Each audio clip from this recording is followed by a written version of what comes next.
बुलढाणा जिल्ह्यातील मलकापूर शहरातील आठवडी बाजार परिसरात भीषण आग लागल्याची घटना 13 एप्रिलच्या मध्यरात्री दरम्यान घडली। काही वेळातच आगीने रौद्र रूप धारण केल्याने 4 ते 5 दुकाने जळून खाक झाली आहेत।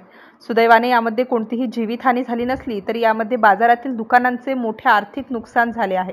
आग लागलेल्या दुकानांमध्ये किराणा दुकान, मसाले दुकान व दैनंदिन खाद्यपदार्थ अशा 4 ते 5 दुकानांचा समावेश आहे।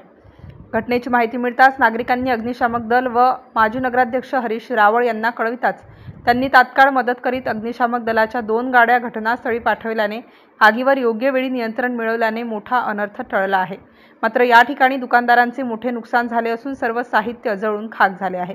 दरम्यान मलकापूर शहर पोलीस निरीक्षक गणेश गिरी, नायब तहसीलदार उगले, माजी नगरसेवक भाई अशांत वानखडे यांनी घटनेची पाहणी करून नुकसानग्रस्त दुकानदारांशी संवाद साधला। MCN न्यूज मराठीकरिता अनिल कुमार गोठी, मलकापूर।